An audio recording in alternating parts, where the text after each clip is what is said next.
Hello guys, Aneesh ചേട്ടൻ്റെ ഈ ചിത്രം നിങ്ങൾ കണ്ടിട്ടുണ്ടാവുമല്ലോ. ബിഗ് ബോസ് ഹൗസിലേക്ക് ആദ്യമായിട്ട് കയറി വന്ന ദിവസത്തെ ചിത്രമാണിത് കേട്ടോ. അപ്പോൾ അത് കഴിഞ്ഞിട്ട് അവസാനത്തെ ചിത്രവും നിങ്ങൾ നോക്കിക്കണം. ഇന്ന് ഈ ഒരു 2:30 മണിക്ക്, ഇന്ന് 96ാമത്തെ ദിവസമാണ്. ഈ 2:30 മണിക്ക് പുള്ളിയുടെ ആ ഒരു അവസ്ഥയും എന്തുമാത്രം മെലിഞ്ഞുണങ്ങിപ്പോയി എന്നുള്ളത് കാണുമ്പോൾ ഒരു സങ്കടം കൊണ്ടിട്ടാണ് ഞാൻ ആദ്യം ഈ പിക്ചർ തന്നെ ഇട്ടത്. ഓക്കെ, അപ്പോൾ എന്തായാലും നമുക്ക് അനീഷ് ചേട്ടനെ കുറിച്ചൊന്ന് സംസാരിക്കാം. ആദ്യം തന്നെ ആദ്യത്തെ ആഴ്ചയിൽ ആദ്യത്തെ ദിവസം തന്നെ വന്ന് കയറിയ 19 പേരെയും എന്ന് പറഞ്ഞാൽ എന്നെ കണ്ടിട്ട് അകത്ത് കയറിയാൽ മതി എന്നുള്ള ധാർഷ്ട്യത്തോട് തൻ്റെ ഇടത്തോടു കൂടി ഒരു കസേര വലിച്ചിട്ട് വാതിലിൻ്റെ മുന്നിലിരിക്കുന്ന അനീഷ് എന്ന് പറയുന്ന സാധാരണക്കാരിൽ നിന്ന് തിരഞ്ഞെടുക്കപ്പെട്ട മൈജി കൊണ്ടുവന്ന ആദ്യത്തെ കണ്ടസ്റ്റൻ്റായിട്ട് ബിഗ് ബോസ് ഹൗസിലേക്ക് കയറിപ്പോയി അല്ലേ. ആദ്യം കയറിപ്പോയ ആൾ എന്ന നിലയിൽ ആദ്യം ഡോറൊക്കെ തുറന്ന് കയറി ചെന്നിട്ട് അവിടെ ജ്യൂസൊക്കെ ഇരിപ്പുണ്ടായിരുന്നു. അതൊക്കെ എടുത്ത് കുടിച്ചിട്ട് അവിടെ ഇങ്ങനെ ഇരിക്കുകയാണ്. ജ്യൂസ് എടുത്ത് കുടിക്കണ സമയത്ത് അല്ലേ. അപ്പോൾ എല്ലാം വീടൊക്കെ ഒന്ന് കണ്ട് ഭയങ്കര എന്താ പറയുക, ഭയങ്കര സർപ്രൈസ് ആയിട്ട് ഇങ്ങനെ ബിഗ് ബോസ് ഭയങ്കര രസമുണ്ട് വീടെന്നൊക്കെ പറഞ്ഞിട്ട് എല്ലായിടത്തും ഇങ്ങനെ ചുറ്റി നടന്ന് കണ്ടു. അതിനുശേഷം പുറത്തും ഗാർഡൻ എല്ലാം കണ്ടതിന് ശേഷം അവിടെ നിൽക്കുന്ന ജ്യൂസ് ഇങ്ങനെ കുടിക്കുന്ന സമയത്താണ് രണ്ടാമതായിട്ട് അനുമോൾ കയറി വരുന്നത്. അനുമോൾ ആദ്യം കയറി വന്നപ്പോൾ തന്നെ ഇങ്ങനെ ഡോർ തുറന്നു ഇങ്ങനെ നോക്കി ആരാണ് എന്ന് ചോദിച്ചു. അപ്പം എന്നെ അറിയത്തില്ലേ? ഇല്ല, എന്താ പേരെന്താ? അനുമോൾ എന്ന് പറഞ്ഞു. ശരി. അപ്പം അനുമോൾ എന്ന് പറയുന്ന വ്യക്തിയെ പുള്ളിക്ക് അറിയത്തില്ല എന്ന് പറഞ്ഞപ്പോൾ തന്നെ അനുമോൾക്ക് ആ ഒരു ധാർഷ്ട്യമുണ്ട് മുഖത്ത്. ഇവൻ ആര്?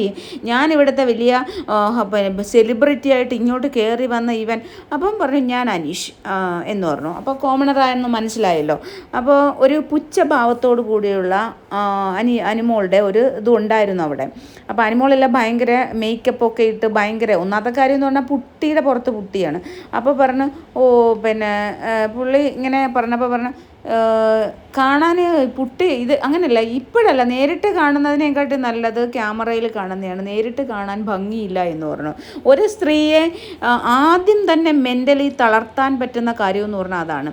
ഒരു വ്യക്തിയെ ഒരു പ്രത്യേകിച്ച് പെണ്ണുങ്ങളെ, ഞാനൊരു പെണ്ണല്ലേ, നിങ്ങളെ ഒരു കാശിന് കൊള്ളത്തില്ല, എന്തിനു കൊള്ളാം, പോയി പിന്നെ പോയി മുഖം കഴുകിയിട്ട് വാ, എന്തിനാ ഈ പുട്ടിയെല്ലാം കൂടി വാരി ഇട്ടേക്കുന്നത്, അല്ലെങ്കിൽ ഒരു കാശിന് കൊള്ളില്ല, അല്ലെങ്കിൽ നിങ്ങളെ നേരിട്ട് കാണുന്ന ഒരു കാശിന് കൊള്ളൂല ക്യാമറ. പിന്നെ ക്യാമറയിൽ നമ്മളെ എപ്പോഴും എല്ലാവർക്കും സൗന്ദര്യം ഉണ്ടാക്കിയെടുക്കാമല്ലോ എന്നുള്ളൊരു ധാരണയുണ്ടല്ലോ.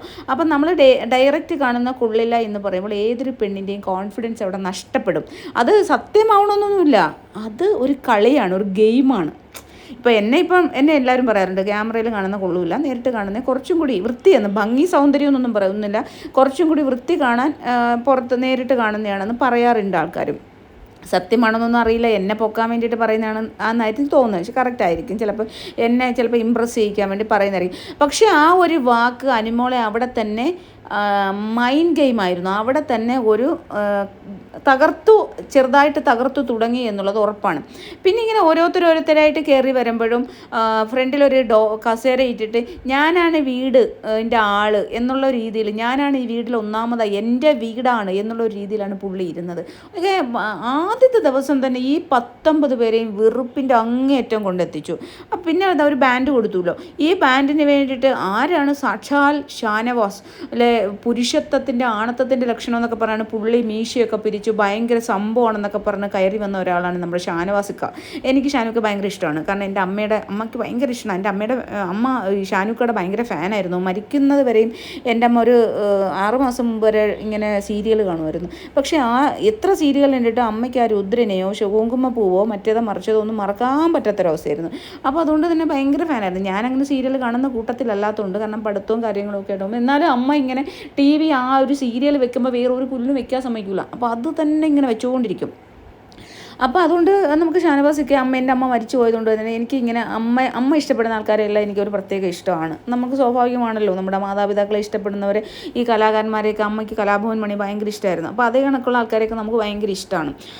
അപ്പോൾ അതുകൊണ്ട് തന്നെ ഷാനവാസിക്ക അങ്ങനെ ഓരോരുത്തരും വരുന്ന സമയത്ത് പുള്ളി ആ ഒരു ബാൻഡിൻ്റെ സമയത്തൊക്കെ ഷാനവാസിക്കയായിട്ട് ഭയങ്കരമായിട്ട് പിടിയും വലിയും ഇല്ല. ആദ്യമായിട്ട് കയറി അവരൊക്കെ തന്നെ സെലിബ്രിറ്റീസാണ്, നമ്മളത് ആലോചിക്കണം.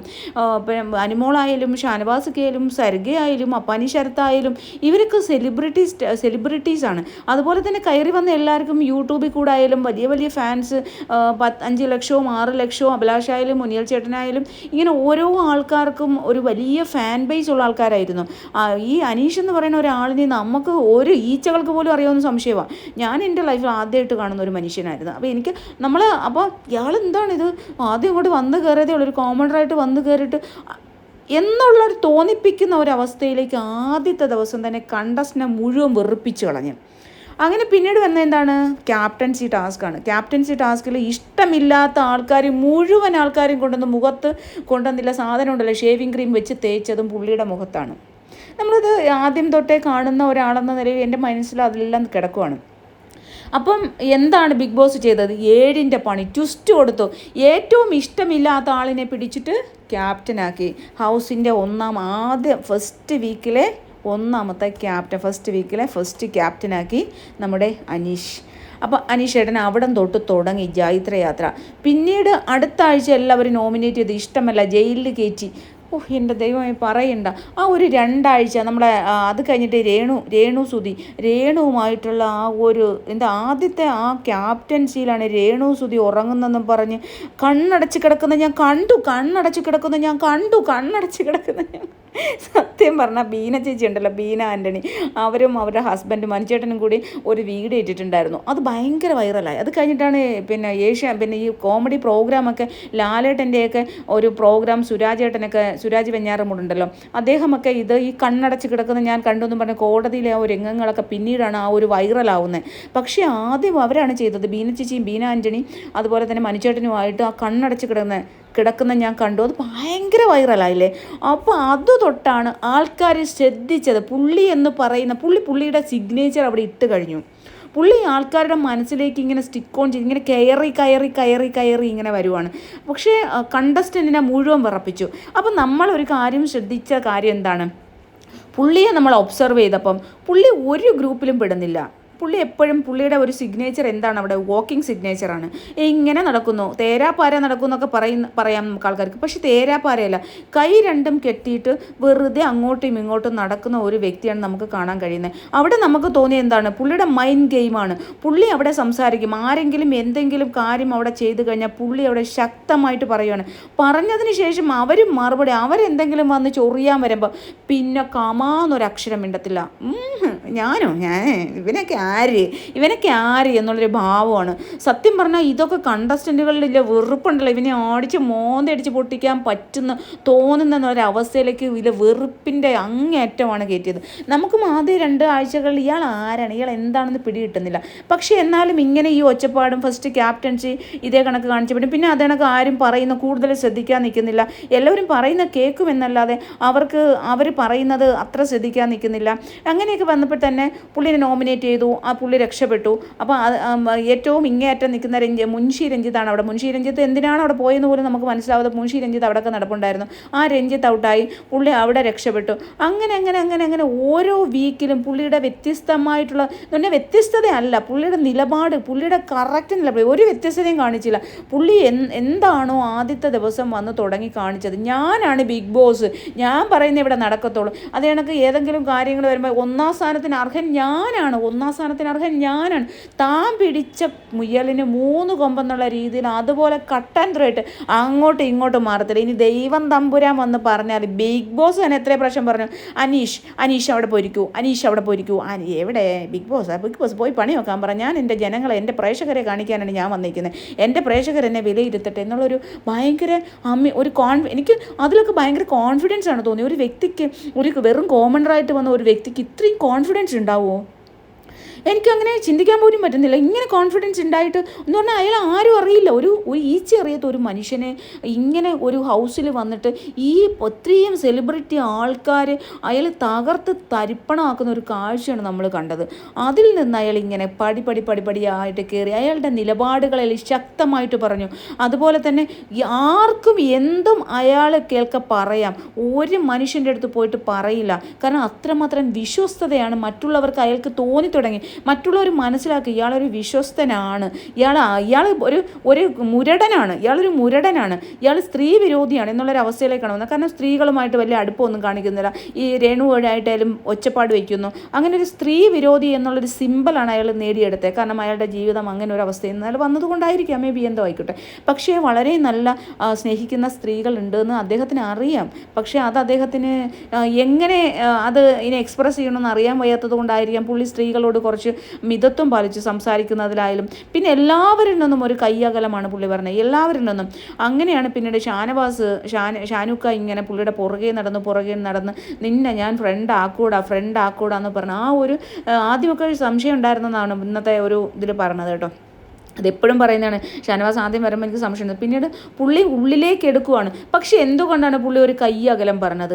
നമുക്ക് മനസ്സിലാക്കാൻ കഴിഞ്ഞ പുള്ളി ഹൃദയത്തിലേക്ക് എടുത്താൽ പുള്ളിക്ക് ആ ഹൃദയത്തിൽ നിന്ന് അവരെ പറിച്ച് കളയുക എന്ന് പറഞ്ഞാൽ പുള്ളിനെ കൊല്ലുന്നതിലാണ്. അത്രമാത്രം വേദനയാണ്. ആ വേദന പുള്ളിക്ക് സഹിക്കാൻ പറ്റില്ല. അതുകൊണ്ടാണ് പുള്ളി എല്ലാവരെയും ഒരു കൈ അകലത്ത് നിർത്തി. ഇത്രയും ഒരു മുരടനാണ്, ഞാനൊരു സ്ത്രീ വിരോധിയാണ്, അല്ലെങ്കിൽ ഞാൻ മറ്റുള്ള ആൾക്കാരെല്ലാം എനിക്ക് ഇഷ്ടമല്ല, എൻ്റെ വീട്ടിലോട്ട് ഞാൻ ഒറ്റ എണ്ണത്തിനെ കയറ്റത്തില്ല, നിന്നെ ഒന്നും എനിക്ക് ഒരു ആവശ്യമില്ല എന്നൊരു വ്യക്തി വന്ന് പറഞ്ഞത് എന്തുകൊണ്ടാണ് എന്ന് നമുക്ക് പിന്നീട് ചിന്തിക്കേണ്ടി വന്നു. കാരണം അയാൾ പറയുന്ന ഓരോ വാക്കുകൾ നമ്മൾ പിന്നെ സെൻറ്റൻസുകൾ നമ്മൾ ചിന്തിക്കുകയാണ്, എന്തുകൊണ്ടായിരിക്കാം പറഞ്ഞത്. അതായത് ആരെങ്കിലും അടുത്ത് കഴിഞ്ഞാൽ അയാൾ ഉള്ളിലേക്കാണ് കയറുന്നത്, അയാൾ ഹൃദയത്തിനുള്ളിൽ ഇരിക്കും, അയാൾക്ക് പിന്നെ അതിനെ പറിച്ച് കളയുന്ന അത്രമാത്രം വേദനയായിരിക്കും. ഷാനൂക്ക തന്നെ ഒരു പ്രാവശ്യം അത് പ്രശ്നമായിട്ട് പുള്ളിയായിട്ട് അടുപ്പം നിർത്തിയപ്പോൾ, കാരണം പുള്ളീനെ ബാക്ക് സ്റ്റാബ് ചെയ്യുന്നില്ല, പുള്ളിയായിട്ട് ഉടക്കി കഴിഞ്ഞപ്പോൾ പുള്ളി അത് ഭയങ്കര വിഷമത്തിലാണ് ആ മൈജി കോർണറിൽ വന്നിരുന്ന് വിഷമിച്ചത്. ഞാനൊരു ആദ്യമായിട്ടാണ് പുള്ളി 11:30 മണി കഴിഞ്ഞിട്ട് ഉറങ്ങുന്നത്, 2 മണി വരെ 1:30 മണി വരെ പുള്ളി അവിടെ ഇരുന്ന് വിഷമിച്ചു. എന്നിട്ട് സ്വയം കോൺഫിഡൻസ് നേടിയാണ്, സ്വയം പോസിറ്റീവായി സ്വന്തമായിട്ട് സംസാരിച്ചു, സ്വയം പോസിറ്റീവ് ലെവലിലേക്ക് എത്തി. അങ്ങനെയാണ് പുള്ളി വീണ്ടും ഒരു ഗെയിമിലേക്ക് ഇറങ്ങിയത്. പിന്നെ അതിനുശേഷം പുള്ളി മനസ്സിലേക്ക് എടുത്തത് അനുമോളെയാണ്. അത് അനുമോളുടെ പ്രേമ നാടകത്തിൽ പുള്ളി കുരുങ്ങിപ്പോയതാണ്. ആ പ്രേമ നാടകത്തിൽ പുള്ളി ഒരുപാട് ഉള്ളിലേക്ക് എടുത്തു. ആ ഉള്ളിലേക്ക് എടുത്തത് കൊണ്ടാണ് പുള്ളി പെട്ടെന്ന് എവിക്റ്റായി പോകുമോ എന്നുള്ള പേടി കൊണ്ടാണ് ആ എവിക്റ്റായി പോകുന്നതിൻ്റെ തലേന്ന് അത് പറഞ്ഞത് സത്യം പറഞ്ഞാൽ ഭയങ്കര അബദ്ധമായിപ്പോയി. കാരണം അദ്ദേഹത്തിനെ മനസ്സിലാക്കാൻ കഴിയാത്ത അങ്ങനെ ഒരു വ്യക്തി പ്രേമ നാടകം കളിച്ചതാണ് എന്ന് മനസ്സിലാക്കാനുള്ള ഒരു അത്രയ്ക്ക് അതിബുദ്ധിയും ഒരു കുടിലതയൊന്നും അദ്ദേഹത്തിന് ഇല്ലാണ്ട് പോയി. എനിക്കതാണ് തോന്നുന്നത്. പിന്നെ ഇനിയെങ്കിലും അദ്ദേഹത്തിന് വരും നല്ല ഒരു പെങ്കൊച്ചിനെ, ആ ഒരു കാര്യം ഞാൻ പറഞ്ഞു നിർത്തണം, നല്ലൊരു പെങ്കൊച്ചെന്ന് പറഞ്ഞാൽ ഇഷ്ടപ്പെട്ട അതിനെ മനസ്സിലാക്കാൻ ഇവനെ അതിനെ മനസ്സിലാക്കാൻ കഴിയുന്ന ഏതൊരു പെങ്കൊച്ച് വരട്ടെ എന്നും ഞാൻ ആത്മാർത്ഥമായിട്ട് ആഗ്രഹിക്കുകയാണ്, പ്രാർത്ഥിക്കുകയാണ്. അപ്പോൾ കാരണമെന്ന് പറഞ്ഞാൽ ഇങ്ങനെയുള്ള മനുഷ്യന്മാർക്ക് അങ്ങനെയുള്ള പെൺകുട്ടികൾ തന്നെ വേണം. അല്ലാണ്ട് ഇങ്ങനെ പ്രേമ നാടകവും കളിച്ച് സകലമാന ആൺപിള്ളേരെ കൂടെയൊക്കെ കറങ്ങുന്ന പുരുഷന്മാരെ എനിക്ക് ഏറ്റവും കൂടുതൽ അറിയാം എന്ന് പറയുന്ന ഒരു സ്ത്രീയും, പിന്നെ ഇതേ കണക്ക് ഭയങ്കര അഹങ്കാരത്തിൻ്റെ നെറുകയിൽ നിൽക്കുന്ന ഒരു സ്ത്രീയൊന്നും ആവശ്യമില്ല. മനുമോളൊക്കെ ഞാൻ എന്തോ വലിയ ആളാണ്, എന്നെ സ്നേഹിക്കുന്ന ഒരുപാട് ആൾക്കാർ പുറത്തുണ്ട്, പിന്നെ ഞാനങ്ങ് ഒരുപാട് കഷ്ടപ്പെട്ട്, നമ്മളൊക്കെ കഷ്ടപ്പാട് കണ്ടു കഴിഞ്ഞാൽ ആൾക്കാർ ഇരുന്ന് ഉരുകി ഒരവസ്ഥയിലൊക്കെ കഷ്ടപ്പെട്ട ആൾക്കാരാണ് നമ്മളൊക്കെ. നമുക്ക് ഈ ഒരു കഷ്ടപ്പാടൊന്നും ആൾക്കാരോട് പറഞ്ഞു കിടക്കേണ്ട കാര്യമില്ല. നമ്മുടെ കഷ്ടപ്പാട് നമ്മളറിയാം. ഇത് വന്നിരുന്ന് അങ്ങ് മെഴുകുവാണ്. പിന്നെ എല്ലാം എന്ത് ചെയ്താലും വിളിച്ചു പറയുന്ന ഒരു വ്യക്തിയായിട്ടാണ് എനിക്ക് അനുമോളെ ഫീൽ ചെയ്തത്. വീട്ടുകാർക്ക് കൊടുക്കുന്നതും ചേച്ചിക്ക് കൊടുക്കുന്നതും ചേച്ചിയുടെ മോന് ഫീസ് കൊടുക്കുന്നവരെ വിളിച്ചു പറയുന്ന ഒരു സ്ത്രീയെക്കുറിച്ച് നമുക്ക് ചിന്തിക്കാൻ കൂടി പറ്റുമോ?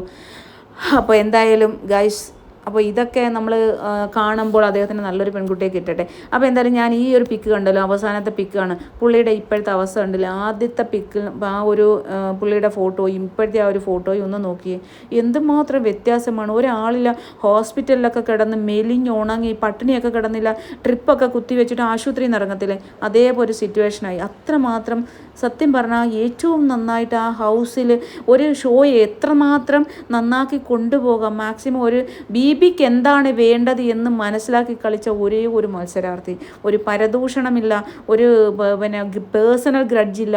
എല്ലാ മനുഷ്യരും എല്ലാം ഗെയിം കളിക്കുമ്പോൾ ഗെയിമിൻ്റെ ഭാഗമായിട്ട് മാത്രം കണ്ട് എല്ലാവരുടെയും പിന്നെ ഇപ്പം എന്ന് പറഞ്ഞാൽ പുള്ളി എന്ന് പറഞ്ഞാൽ ഭയങ്കര എല്ലാവരെയും ഹൃദയത്തിലേക്ക് എടുത്ത് ആ ഒരു സ്നേഹം, മറ്റുള്ളവരെല്ലാം സ്നേഹിക്കുന്നു എന്ന് പറഞ്ഞപ്പോൾ ഭയങ്കര മതിമറന്നുള്ള സന്തോഷം. ഇതൊക്കെ കാണുമ്പോൾ ഇതാണ് റിയൽ മനുഷ്യൻ എന്ന് പറയുന്നത്. ആദ്യം അയാളുടെ സ്വഭാവം അതായിരുന്നു. അയാൾ അവിടെ നിന്ന് തിരിച്ചു വന്നു. അപ്പോൾ തന്നെയും സ്നേഹിക്കാൻ എല്ലാവരും ഉണ്ട്, താനും അപ്പോൾ ഒരു നല്ല മനുഷ്യനാണ് എന്നിവർക്ക് തോന്നിയല്ലോ. എൻ്റെ മനസ്സിൻ്റെ ഉള്ളിലും ഒരു മനുഷ്യനുണ്ടല്ലോ എന്ന് ഉറങ്ങിക്കിടക്കുകയായിരുന്നു എന്നുള്ളൊരു തോന്നലിൽ എല്ലാവരും ഒരു ഉടുപ്പ് കൊടുത്തപ്പോഴായാലും ഇട്ടിരിക്കുന്ന ടീഷർട്ട് ഇന്ന് ഗിഫ്റ്റ് കിട്ടിയതാണ്. അത് ആരാ കൊടുത്തതെന്ന് ഞാൻ കണ്ടില്ല, മറ്റേത് ശൈത്യമാണ്. അപ്പോൾ അതൊക്കെ വന്ന് ബിഗ് ബോസിനോട് പറയണം പാത്രം കഴുകിക്കൊണ്ടിരിക്കുന്ന സമയത്ത്. അപ്പോൾ അതാണ് ഞാൻ ഈ പീക്ക് എടുത്തത്.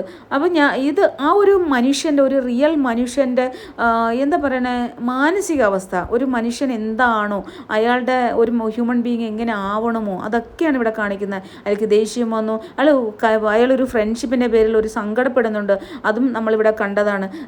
ഷാനവാസൊക്കെയായിട്ട് കെട്ടിപ്പിടിക്കുന്ന ലാലേട്ടൻ്റെ എപ്പിസോഡിൽ. കാരണം എല്ലാ ഇമോഷൻസ് ആ മനുഷ്യനുണ്ട്. ഒരു റിയൽ മനുഷ്യൻ, റിയൽ പേഴ്സൺ, ജെനുവിനാണ് അനീഷേട്ടൻ. ഞാനൊരു സൈക്കോളജിസ്റ്റും കൂടിയാണ്. അതുകൊണ്ട് തന്നെ ഞാൻ ഇയാളെ ഒബ്സർവ് ചെയ്യുമായിരുന്നു. ഇയാൾ എന്താണ്, ഇയാൾ എവിടം വരെ പോകും. ഞാൻ എല്ലാ മത്സരമാർത്ഥികളെയും ഞാൻ ഒബ്സർവ് ചെയ്തിട്ടുണ്ട്. അനീഷ് മാത്രമാണ് അർഹൻ.